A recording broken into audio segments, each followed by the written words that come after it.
hasta ahí la lectura de la palabra del Señor. Este día, como cada año, recordamos, celebramos, viene a nuestra mente y a nuestro corazón la resurrección de nuestro Señor Jesucristo. Hay dos fechas muy importantes en la historia de cada año. Son las dos fechas que se recuerdan y se deben de recordar siempre y que tienen que estar presentes en nuestra mente y en nuestro corazón todo el tiempo. Estas dos fechas que son muy importantes son, uno, el nacimiento de nuestro Señor Jesucristo, y dos, su resurrección. Los acontecimientos alrededor de ambos son muy importantes porque son acontecimientos que van llevándose de la mano del Señor hasta la culminación en el nacimiento por un lado, pero por otro lado hasta la muerte y luego entonces sepultura y resurrección de nuestro Señor Jesucristo. Cada evento posterior a estos dos eventos importantes fueron tramados por Dios en esta metanarrativa, en esta historia completa, en esta narración absoluta, para llegar a la culminación de los dos eventos que trajeron no solamente la redención de los elegidos, sino que trajeron también el sentido de la humanidad.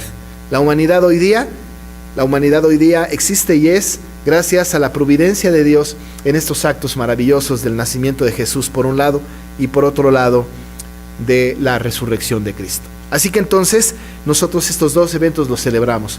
Uno lo hacemos con mucho más fiesta, que es el nacimiento de Jesucristo, pero tendríamos que empezar a hacer algo como más festivo también por la resurrección de Jesucristo cada año. Ciertamente hay vacaciones como en aquella época, pero tendríamos que tener un poco más de festividad en este acontecimiento. Por supuesto que en estos días no tenemos nosotros como en la Navidad un árbol, o no tenemos luces, o no tenemos regalos, no hacemos una cena especial, pero ambos acontecimientos son tan importantes uno como el otro. De tal manera que hoy lo que hacemos entonces es recordar uno de estos dos eventos que son los trascendentes en la historia de la humanidad y que por cierto le dan sentido a la iglesia, porque la iglesia no tendría sentido sin que Cristo haya nacido y no tendría sentido sin que Cristo haya resucitado. Pero esos dos acontecimientos, tanto el nacimiento de Jesucristo como su muerte y su resurrección, están en medio de una historia que hemos hablado de esta historia a lo largo de toda la Biblia, que le hemos dado el nombre de metanarrativa, que es exactamente desde la creación del mundo, la entrada del pecado al mundo, la redención y luego la consumación. Cuando nos damos cuenta nosotros de la historia del mundo, la historia narrada en la Biblia, esta historia maravillosa de redención, tenemos que ver necesariamente, porque al principio de la Escritura está narrado, tenemos que ver necesariamente que el hombre en el estado de perfección cuando estaba en el Edén, un día desobedeció a Dios y tomó del árbol del fruto prohibido, el fruto del árbol prohibido, y ahí entonces vino una condena para el hombre. Y junto con él, junto con el primer Adán, como dice este texto, entonces vino la muerte. La muerte es un tema muy importante para nosotros, no porque tengamos que estudiarla con detenimiento, sino porque esta muerte nos condenó desde el principio. Cuando Adán pecó, entonces la Biblia aclara muy precisamente que hemos sido destituidos de la gloria de Dios. Cuando Adán pecó y junto con él, representante corporativo de toda la humanidad, todos los seres humanos que van a nacer a partir de él, cuando él entonces pecó, entrando el pecado en el hombre, entonces la muerte vino juntamente con el pecado. Porque dice el apóstol Pablo que la paga de pecado es muerte. De tal manera entonces que a partir de este momento la muerte entró en la humanidad. La condena de muerte fue una condena lapidaria para el hombre, porque esta condena de muerte tenía que ver con su muerte física, por supuesto que tenía que envejecer y luego morir, pero también tenía que ver con una muerte espiritual. La muerte espiritual era tremenda, porque estábamos alejados ya de la gracia, estábamos alejados ya de esta comunión plena que teníamos con Dios. Ahora el hombre iba a correr justamente al lado contrario de venir a Cristo, ahora se iba a alejar de Cristo todo el tiempo, y todos los seres humanos en su nacimiento, a partir de la concepción y luego su nacimiento, iban a pecar porque su naturaleza era pecaminosa. Y nadie podía librarles de semejante situación, ni siquiera el hombre mismo. El hombre no podía luchar y no pudo luchar ahorita está sin poder luchar para librarse de esta condena terrible que es la muerte. El hombre que nace muerto, si no reconoce que Jesucristo es su Salvador, va a morir muerto en pecados, va a llegar al fin de su existencia y va a tener esta condena desde el principio y la va a sostener hasta la eternidad. esta condena pues de muerte, esa sentencia que le había sido dado al hombre, nadie podía librarse de ella. ¿Quién puede librarse de la muerte? Absolutamente nadie. No podemos librarnos de la muerte, no podemos hacer nosotros absolutamente nada por ella, porque la muerte es un enemigo que no podemos vencer. La Biblia habla de la muerte como un enemigo, el enemigo del hombre. En realidad, el tiempo está contado. A partir de que nacemos hasta que morimos, tenemos nosotros un periodo de tiempo nada más, un periodo muy corto en este tiempo. La edad de nosotros son 70, si en los más robustos son 80. Nosotros podemos crecer y podemos envejecer y podemos tener muchos años, pero los años de nuestra vida son absolutamente nada comparado con la eternidad, comparado con el tiempo de acuerdo a Dios. En realidad tenemos poco tiempo para caminar en esta carrera, para tratar de vencer a este enemigo que nos asedia, que es la muerte. Podemos con cualquier enemigo. En realidad que pudiésemos equiparnos para cualquier enemigo, pero la muerte, ¿quién nos librará? ¿Quién puede sacarnos de esta condición? Así que este texto maravilloso que está aquí y lo que estamos nosotros recordando ahora tiene que ver con la resurrección, sí, pero no puede haber resurrección si no hay muerte. Entonces la muerte es importante que la podamos entender. Cuando el apóstol Pablo está escribiéndole a los corintios, está hablando justamente de este enemigo. En el versículo 26 lo aclara perfectamente bien.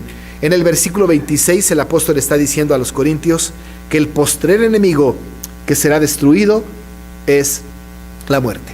Dos cosas dice ahí muy importantes. Uno, que la muerte es nuestro enemigo. Y dos, que este enemigo será destruido. Esas dos cosas son muy importantes. La primera entonces es que la muerte es nuestro enemigo. Y por supuesto que se lo está diciendo a gente que seguramente ha entendido el evangelio y ha nacido de nuevo.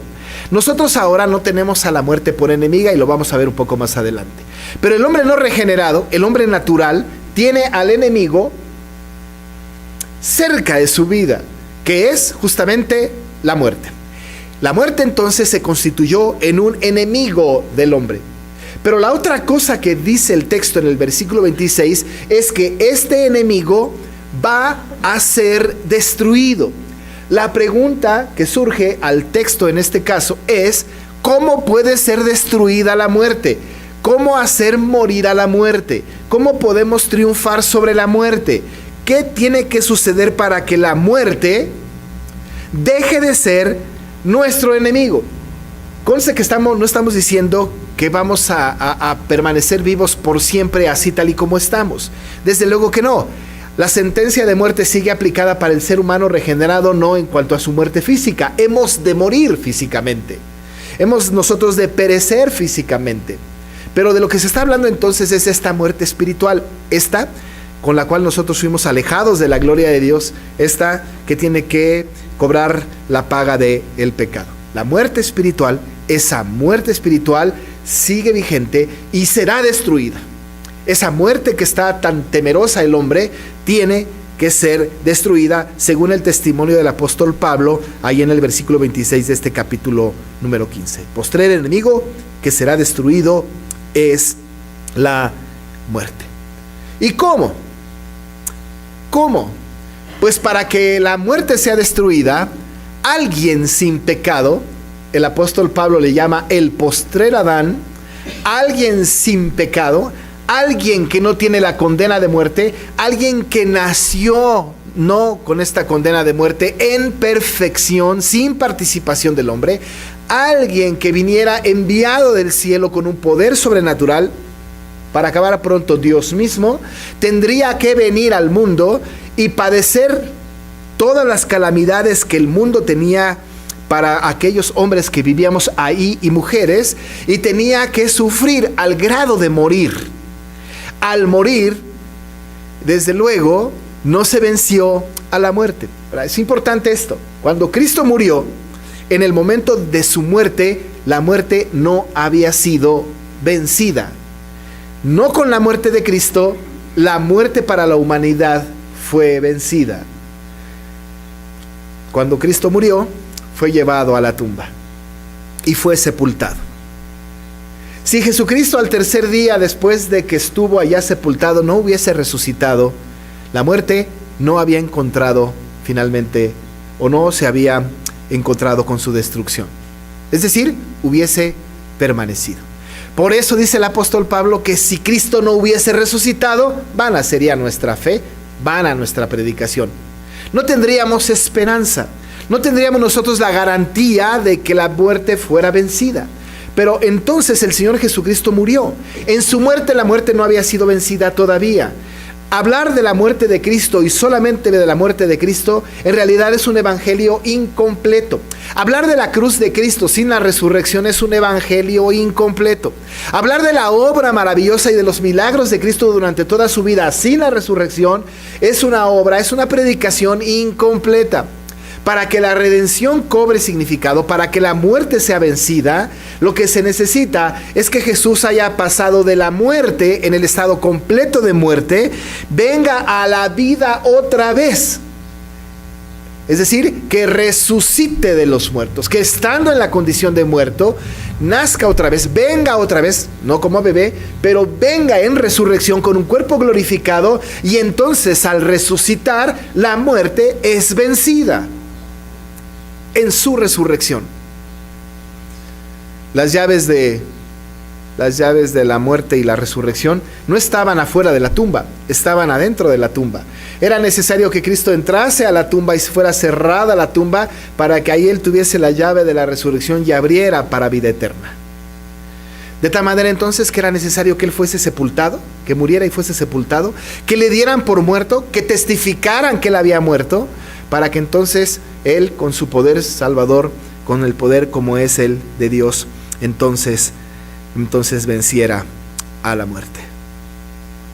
El apóstol ahí mismo, pero en el versículo 3 y en el versículo 4 dice: porque primeramente os he enseñado lo que asimismo recibí, que Cristo murió por nuestros pecados conforme a la Escritura, y que fue sepultado.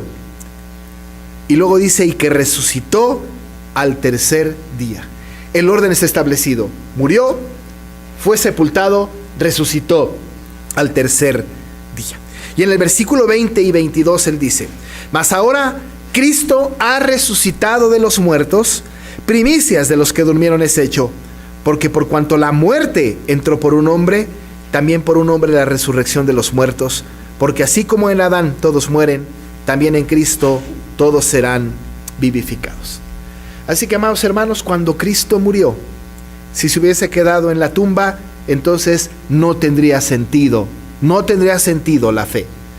Pero cuando Cristo resucitó, cuando Él entró en la tumba, cuando Él fue enterrado, cuando Él fue puesto en este lugar y luego salió victorioso, resucitado, entonces la muerte había sido vencida. Pero hasta entonces. ¿Pero la muerte de quién? ¿Será que la muerte de Cristo ya fue vencida? ¿Solamente la muerte de Cristo? Nosotros cuando narramos estos acontecimientos, solamente narramos la historia a partir de que Cristo resucitó. Y decimos: Cristo venció a la muerte. Cristo resucitó, está glorificado y vive, hoy vive y está entre nosotros. Ya no nos imaginamos a un Cristo colgado en una cruz. Algunas casas que tienen una cruz y con un monito ahí colgado, ahí no está Cristo ya.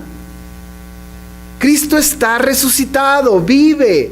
No hay que tener ninguna cruz con un Cristo pegado ahí. La cruz de Cristo es significativa, por supuesto, pero no más está Cristo allá, porque Cristo resucitó. Hay que quitarlo de ahí. Si no se enteraron, hay que avisarles: Cristo ya no está en la cruz, Él resucitó. Pero es su propia resurrección. Es que Él venció su propia muerte. Es que Él puede ir al cielo y decir: ya he vencido a la muerte, ya resucité yo, no me importan los demás. Por supuesto que no, porque incluso la resurrección de Cristo era absolutamente necesario para que Él fuera el primero, como dice el texto: primicias de los que durmieron fue hecha. Y luego nosotros. La resurrección de Cristo fue importante para Él porque Él mostró su divinidad, pero fue importante para nosotros porque si Cristo no hubiese resucitado, nosotros tampoco tendríamos la posibilidad de la resurrección. Así que cuando estamos hablando de que la muerte fue vencida para Cristo y la muerte fue vencida para nosotros. Ahora nosotros encontramos la victoria. Por eso Pablo, cuando escribe a estos corintios, se emociona muchísimo hablando de esta condición. Y les dice entonces a los corintios que dudaban si había resurrección o no. Y les dije, aquí les voy a decir un misterio.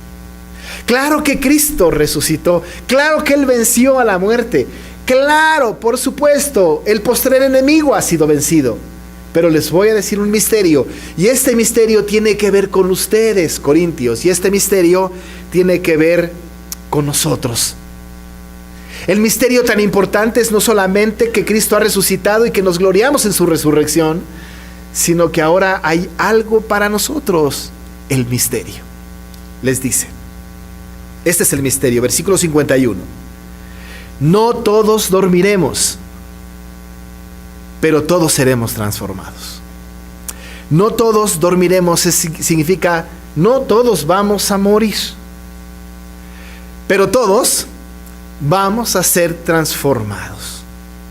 En un momento, en un abrir y cerrar de ojos, a la final trompeta, porque se tocará la trompeta y los muertos serán resucitados incorruptibles y nosotros seremos transformados. La victoria sobre la muerte no solamente es Cristo quien la disfruta, sino la victoria sobre la muerte es que nosotros también seremos resucitados. Experimentaremos la resurrección. Pero aquí tenemos dos grupos. Uno de los que no van a morir, pero serán transformados. Otros de los que morirán, pero que un día serán resucitados y serán transformados. Como el apóstol Pablo no sabe cuándo Cristo vendrá otra vez, cuándo será la resurrección de los muertos, él dice, algunos serán transformados. Dice, no todos dormiremos, pero todos seremos transformados. Ahí hay un autor que dice que Pablo tenía la esperanza de ver la segunda venida de Cristo.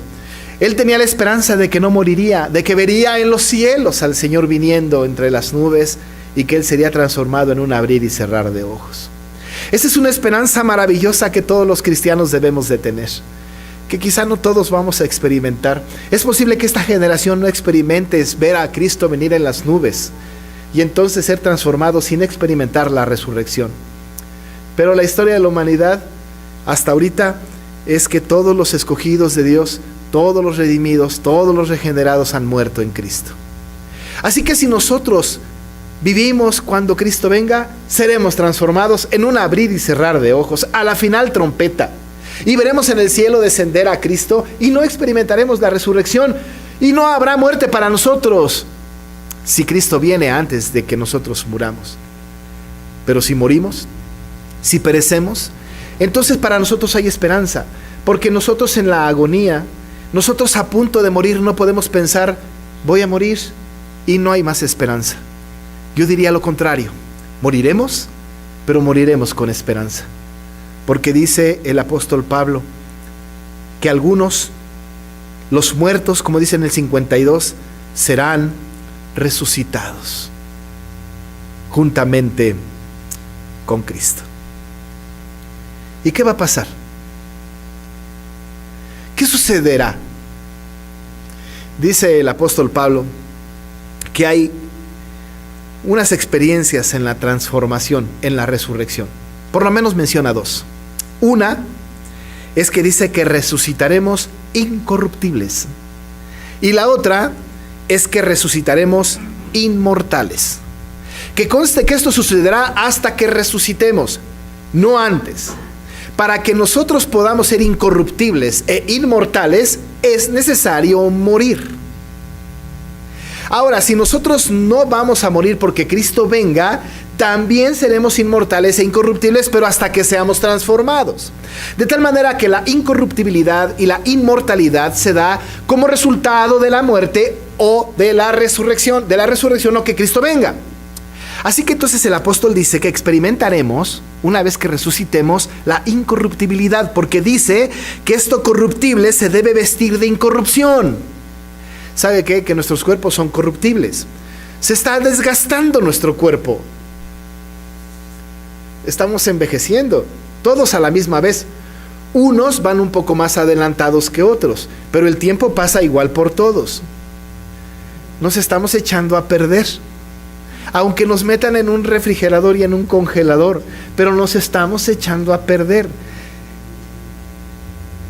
Vea nada más su cuerpo, vea nada más su condición, véase en un espejo, vea una fotografía de hace 20 años y sí se va a dar cuenta que nos estamos echando a perder.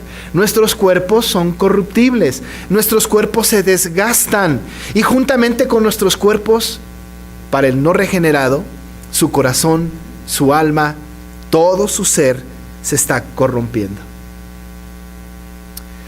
Nosotros que somos creyentes y que tenemos a Cristo en el corazón, aun cuando nuestro hombre exterior se desgaste, el interior se está renovando día con día.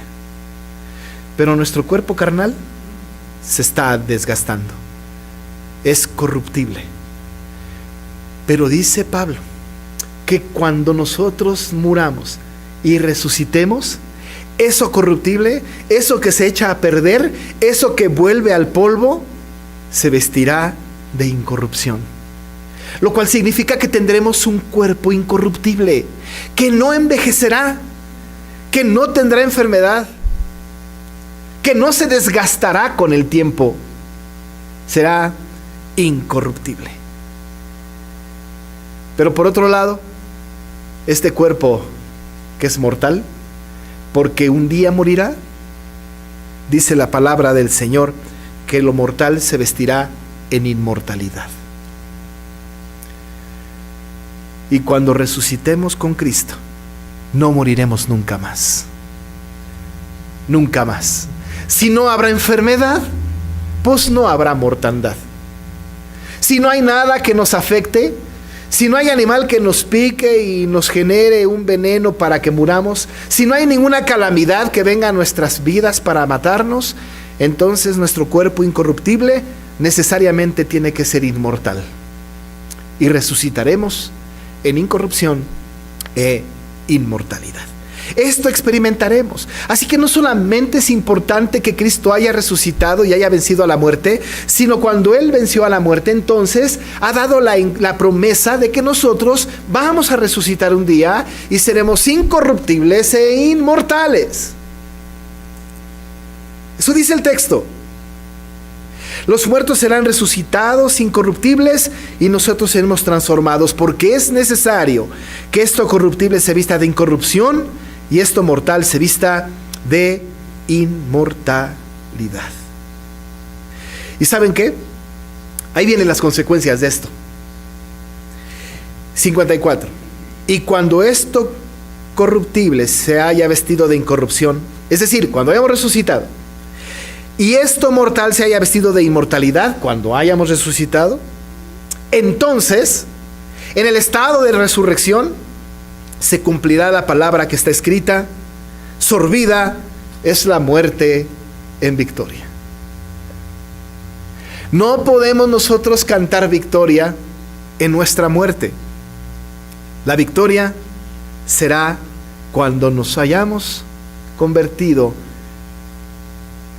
en inmortales y en incorruptibles. Una vez que resucitemos, entonces sorbida es la muerte en victoria. La muerte será vencida. ¿Sabe qué? Nosotros no hemos vencido a la muerte todavía. Tenemos la promesa de que la venceremos, porque en Cristo somos más que vencedores. Pero la verdadera victoria la experimentaremos el día de nuestra resurrección. Y cuando resucitemos, no ahora, entonces pudiésemos decir: sorbida es la muerte en victoria. La Biblia de las Américas, que es una muy buena traducción, dice: devorada ha sido la muerte en victoria, destruida, devorada, aniquilada ha sido la muerte en victoria. ¿Por qué? Porque no nos pudo retener como a Cristo no lo pudo retener, porque no nos aprisionó, porque la ganamos, porque fuimos victoriosos en la resurrección de Cristo, porque no nos pudo detener para permanecer ahí, sino que nosotros la vencimos, y no por nuestra propia fuerza, sino por la resurrección de Cristo. Ahí ha sido vencida la victoria, ha sido destruida la muerte. Ha sido vencida la muerte, ha sido devorada, ha sido destruida la muerte. Cuando esto corruptible se haya vestido de incorrupción, cuando esto mortal se haya vestido de inmortalidad, cuando estemos en la presencia de Cristo, pues nos vamos casi a burlar de la muerte. No ahora, no en este momento, pero cuando estemos en resurrección, cuando ya nuestros cuerpos estén con el Señor, completamente transformados y glorificados, vamos a ver a la muerte y nos vamos a burlar de ella. No pecaminosamente, ¿eh? Parece que el apóstol Pablo visualizó semejante cosa porque dijo él: ¿y dónde está, oh muerte, tu aguijón? ¿Dónde, oh sepulcro, tu victoria? A ver. Y el apóstol Pablo sí que tenía un aguijón. El apóstol Pablo sí que tenía algo que le lastimaba y que le molestaba y que le anunciaba todo el tiempo que iba a morir. Tantas veces que entonces él anhelaba morir y el Señor le dijo: no, bástate mi gracia. Pero tenía un aguijón en su carne, algo que le anunciaba: vas a morir. Pero cuando Pablo está pensando en esto, en esta maravillosa obra del Señor, cuando esté allá en el cielo resucitado, olvides la muerte en victoria, entonces le va a decir a su aguijón: ¿dónde está, oh muerte, tu aguijón? ¿Dónde está, oh sepulcro, tu victoria? Cuando estemos con el Señor, le vamos a decir a la muerte: ¿y dónde está? ¿Dónde está, oh muerte, tu aguijón? Esto que tanto me molestó en vida, esta enfermedad tan terrible, esta situación tan adversa, ese sufrimiento tan constante que me anunciaba la muerte. Y que cuando llegó la muerte y al resucitar diremos: ¿dónde está, oh muerte, tu aguijón? ¿Dónde, oh sepulcro? ¿Dónde, oh sepulcro, tu victoria? ¿Sabe qué es lo que hace el apóstol Pablo? Está citando un pasaje del Antiguo Testamento, porque desde el Antiguo Testamento está anunciada la destrucción de la muerte. Él cita Isaías 25:8, que dice: destruirá la muerte para siempre, y enjugará a Jehová el Señor toda lágrima de todos los rostros, y quitará la afrenta de su pueblo de toda la tierra, porque Jehová lo ha dicho. Destruirá, dice el profeta, a la muerte para siempre, y enjugará Jehová el Señor toda lágrima de todos los rostros. ¿Dónde? ¿Dónde está, oh muerte, tu aguijón? ¿Dónde, oh sepulcro, tu victoria? Ha sido destruida la muerte, ha sido vencida. El postrer enemigo ha sido vencido. Por eso, amados hermanos, nosotros hoy día sí celebramos que Cristo haya resucitado, pero estamos celebrando nuestra propia resurrección. Estamos celebrando que un día moriremos, pero que ese día, cuando Cristo venga, resucitaremos juntamente con Cristo. Y entonces esto corruptible se vestirá en incorrupción, y esto mortal en inmortalidad, y será sorbida la muerte en victoria, y entonces no tendremos un enemigo, y hasta le vamos a decir: ¿dónde estás, oh muerte, tu aguijón? ¿Dónde está tu amenaza? ¿Dónde está aquellas veces que me asediaste tanto? Mírame ahora en mi estado de resurrección, un estado maravilloso, un estado en que el hombre tiene que vivir con confianza. Pero mientras que esto llegue, mientras que la resurrección venga a nuestras vidas, hay algunas exhortaciones para nosotros. Dice el apóstol 57: mas gracias sean dadas a Dios, que nos da la victoria por medio de Jesucristo. Así que, y aquí hay 3 exhortos. Hermanos míos amados, 1, tenemos que estar firmes y constantes. Firmes y constantes. Verso 58. Firmes y constantes. Tenemos que tener una dedicación al Señor, entendiendo que pase lo que pase en nuestras vidas, muramos como muramos, suceda lo que suceda, nada tiene que movernos de la fe que es en Cristo Jesús. Tenemos que seguir dedicando nuestras vidas al Señor. Pablo a los Colosenses en el capítulo 1, verso 23 les dijo: si en verdad permanecéis fundados y firmes en la fe y sin moveros de la esperanza del evangelio que habéis oído, el cual se predica en toda la creación que está debajo del cielo, del cual yo, Pablo, fui hecho ministro. Permanecer fundados y firmes en la fe sin movernos de la esperanza del evangelio. Nada nos debe mover. Mientras que sigamos en vida, tenemos que seguir firmes y constantes, firmes en la fe, constantes en el evangelio, sin desmayar. A pesar de cualquier circunstancia, tenemos que permanecer firmes y constantes. ¿De dónde viene la firmeza y la constancia? De la certeza de que un día, si muero, cuando Cristo venga, resucitaré con Cristo incorruptible e inmortal, y la muerte será vencida. Como tengo esa promesa, debo permanecer firme y constante.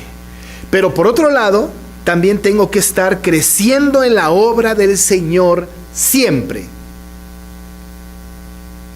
Tengo que agradar al Señor, tengo que cumplir con sus mandatos, tengo que aprender su palabra, tengo que ser edificado por Él, creciendo en la obra del Señor. Y no durante cada domingo, siempre. Siempre nuestra vida tiene que caracterizarse por crecer en la obra del Señor siempre. ¿Hasta cuándo? Pues hasta que Cristo venga. El día que yo muera, pues ahí terminará el asunto. Luego Cristo vendrá, me resucitará, seré incorruptible, seré inmortal, la muerte será vencida, me burlaré de la muerte y ya no tendré que estar creciendo en la obra del Señor siempre, porque voy a estar con el Señor siempre. Pero mientras tanto, tengo que estar firme y constante, creciendo en la obra del Señor siempre. Algunos dirán, y a veces siento que ni pasa nada, no tiene caso, ¿no? Pero dice el apóstol: sabiendo que vuestro trabajo en el Señor no es en vano.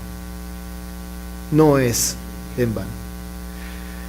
El trabajo en el Señor, amados hermanos, no es en vano. Nosotros trabajamos por el Señor, trabajamos para el Señor, porque tenemos una firme convicción de que Jesucristo resucitó y de que al final del tiempo nos iremos con Él para siempre.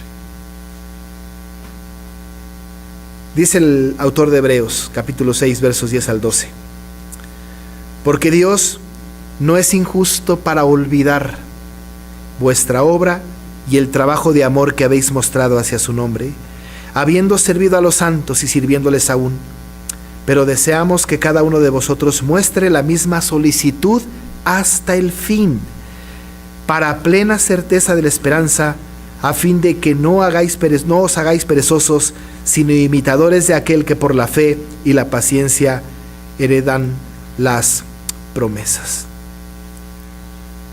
Tenemos que estar solícitos.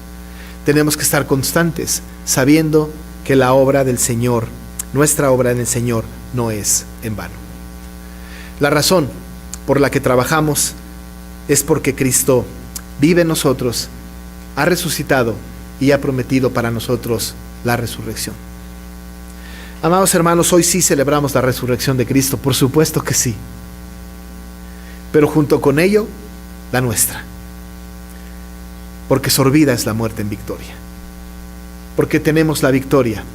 Porque los que tenemos a Cristo en nuestro corazón, sabemos que al morir un día, resucitaremos juntamente con Él. Y esto corruptible se vestirá en incorrupción, y esto mortal en inmortalidad. Así que permanezcamos firmes y constantes, creciendo en la obra del Señor siempre, sabiendo que nuestra obra en el Señor no es en vano. Vamos a orar. Con toda seguridad, Señor, sabemos que Cristo resucitó. No fuimos testigos como aquellos que narra el apóstol Pablo en este libro. no testigos oculares, pero en nuestro corazón la certidumbre espiritual que tenemos es que Cristo resucitó, venció a la muerte, se levantó triunfante y no más está colgado en un madero. Ahora vive y vive por los siglos. Esa resurrección nos ha dado a nosotros la certeza también de que un día resucitaremos juntamente con Cristo. Y si no morimos porque Cristo venga antes, igualmente seremos transformados en un abrir y cerrar de ojos. Y igual seremos incorruptibles e inmortales. E igual habremos vencido a la muerte. E igual estaremos contigo para siempre. Padre, te rogamos que esta verdad en nuestro corazón permanezca y que seamos firmes y constantes, creciendo en la obra del Señor siempre y sabiendo que nuestra obra en el Señor no es en vano. Alabado y glorificado seas en el nombre de Jesús. Amén. Vamos a estar de pie.